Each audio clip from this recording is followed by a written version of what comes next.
A warm welcome. You're tuned into Eye on Africa. I'm Rochelle Ferguson-Biahi. These are the top stories. DR Congo's renowned surgeon Denis Mukwege is honoured with the 2018 Nobel Peace Prize for his campaigning to end sexual violence as a weapon of war. The 63-year-old becomes the 11th African to win the prestigious prize. Cameroonians prepare to head to the polls on Sunday for presidential election. 9 candidates in total are vying for the country's top job. We cross to our correspondent Indira Ayuk for the very latest from Yaoundé. And also coming up in the programme, Nigeria's major political parties prepare for presidential primaries this weekend. The opposition PDP have 4 candidates to choose from. Our correspondents on the ground report. But first, he's known to many of his patients simply as Dr. Miracle. Today, DR Congo's internationally renowned gynecologist Denis Mukwege was jointly awarded the 2018 Nobel Peace Prize. This for his work against sexual violence as a weapon of war. Well, the 63-year-old has treated thousands of victims of sexual violence, providing essential reconstructive surgery for women who've been raped and mutilated. 10 decades ago, he set up Panzi Hospital in the eastern city of Bukavu to treat victims. He was operating on a patient at the time when he learnt he'd won the prize. Lauren Bersticker reports. Denis Mukwege was performing surgery when cries of joy began to echo in the corridor. When he left the operating room, he was greeted by a delirious crowd that had already begun to celebrate his Nobel Prize. For the 63-year-old gynecologist, the award was much more than a personal accolade. It was proof that the international community had finally acknowledged the cause to which he dedicated over 20 years of his life. Even if it took some time for them to recognize us, the world has finally started listening to women. Here, in the Panzi Hospital that he founded, Mukwege and his teams treated over 50,000 victims of sexual violence. But despite the horrors of the past, the mood was one of celebration on Friday, showcasing the impact of Mukwege's work on local communities, and particularly on women. He always helped us, even when other hospitals rejected us, and he's always been striving for peace in the region. Over the past 20 years, Denis Mukwege has become one of the leading voices denouncing the use of rape as a weapon of war, a cause he took up after repeatedly witnessing the horrors of sexual violence, particularly in the DRC's South Kivu province. And for the man who repairs women, there is still much work to be done in order to end these practices, particularly in his own country. Well, for more on this, I'm joined by Collett Brackman, who co-directed The Man Who Mends Women, a critically acclaimed documentary about Dr. Denis Mukwege. First of all, Ms. Brackman, thanks very much for speaking to France 24. Your reaction on Dr. Mukwege being jointly honoured with the 2018 Nobel Peace Prize? Well, what is your question? I did not hear it very well. I asked you, first of all, your reaction to him being awarded this Nobel Peace Prize. Well, I'm very moved because finally it's justice given to a man who has spent his lifetime fighting for those women, pleading for their rights and curing them not only physically but also psychologically to be with them. And so it's really an accomplishment, a lifetime accomplishment. I'm very moved and happy. I mean, you who's filmed him, who's seen Dr. Mukwege at work, what struck you the most about the surgeon? Well, it is his empathy. He's not only a surgeon, a technician. Of course, he's treating the patients, curing them, and so. But also, he's there. He has a presence. He has a charisma with the woman. You know, he's a man of. It's a very good man. So it gives some empathy to the woman. That is the most important thing. And also when he's speaking around, explaining the problem, and so it captures the audience by the force of his convictions. I mean, within your film, Dr. Mukwege says that the future of DR Congo lies with these courageous women. Despite the atrocities that he's seen, he still remains hopeful. Yes, because and more than that, I really believe that he's taking his own strength because of those women, because of their will of life. Those women have been destroyed.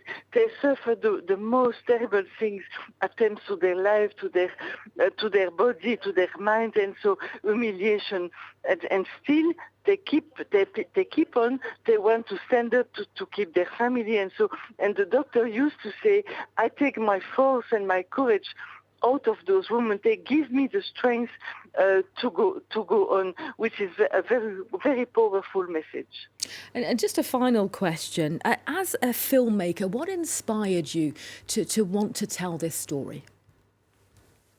Yes, I knew Dr. Mukwege for a long time, since the year 2000, and I tried through my stories, my articles, to explain what was going on, but it was very little publicity. It was difficult to explain. So I had the idea that he was a wonderful hero, a sort of Congolese hero, and I had this idea to make a portrait of him, to give his life, because the story of his life is a story of a piece of Congo history, the rebellion, the war, the cruelty of the war, and so he has gone through this, and he is still there, and his own braveness, his resilience is the same of the Congolese people, of the women of his country. So I had this idea to explain this. Okay, Collett Brackman, the co-director of The Man Who Mends Women. Thanks for your time tonight. Next to Cameroon, where an estimated 7 million people are expected to cast their ballot in presidential elections on Sunday. In total, 9 candidates will be vying for the country's top job. President Paul Biya, who's been in power since 1982, will be banking on his experience to retain his seat. For the very latest on this, let's take you to Yaoundé, where France 24's Indira Ayuk is standing by. Indira, just talk us through, first of all, the atmosphere there. Campaigning officially ends on Saturday. Are Cameroonians enthusiastic or apathetic? Well, Rochelle, Cameroonians are very enthusiastic. For the first time in over 20 years, we can see Cameroonians who are waiting anxiously for the presidential elections. The different opposition parties, 8 of them who are challenging President Paul Biya, who has been in power for 36 years now. Now, the supporters can be seen all over the streets of Yaoundé, the capital of Cameroon, as they are expressing their excitement and hoping that one of the opposition candidates is going to be elected as president of the Republic of Cameroon. It should also be noted that last-minute campaigns are ongoing, because campaigns are due to end tomorrow, Saturday, at midnight. That is, they have less than 24 hours to convince more and more of their supporters to cast their ballots in their favor. Meantime, there are still rumors that there's going to be a coalition between some of the major opposition candidates. We're talking about 2 legal minds, Keremuna and Maurice Kamto, who may, according to rumors, who may be merging their efforts together and picking one of them to become president or to be elected as president of the Republic of Cameroon. Now, we are still waiting for confirmation from the different opposition candidates about a possible coalition 24 hours to the end of campaigns. Hopefully, that announcement will come sometime tomorrow, that is before the elections, which come up on Sunday, the 7th of October. All right, Indira, so you talk about a lot of enthusiasm there. It has to be said, though, the Anglophone crisis is looming over these presidential elections. Are we expected to see voting in the southwest and equally the northwest regions? Well, if we want to look at the temperaments of the northwest and the southwest regions of Cameroon over the past couple of weeks, I must say we have doubts that there's going to be elections in that part of the country, because so far only 2 presidential candidates have been able to go over to either the northwest or the southwest regions of the country for their campaigns, because the pro-separatist fighters do not want to hear anything about the elections. They do not want to hear anything about politics. So we are not sure, as most most of the people in that part of the country do not have voters' cards. Most of them have been complaining that they do not have the possibility of going to withdraw their voters' cards. So it's going to be a surprise if there are elections in the northwest and southwest regions of the country. That is even 80%. For now, we can only keep our fingers crossed and hope that by some miracle, as the electoral body elect can put it, they're going to do everything possible to ensure that at least a good number of people are able to vote in the two English-speaking regions of Cameroon. Indira Ayub for us in Yaoundé. Thank you. Nigeria will meanwhile hold presidential elections next February. This weekend, though, the two major political parties are holding their presidential primaries. Now, the leader, Muhammadu Buhari, is widely expected to be endorsed as the ruling APC's candidate. The opposition PDP, though, have four candidates to choose from. Among them, the Senate leader, Bukola Saraki. France 24's Anna Cunningham reports. This is Bukola Saraki, Nigeria's Senate leader. In August, he defected from the ruling APC party to the opposition PDP. His supporters have their sights set on him as their presidential hopeful.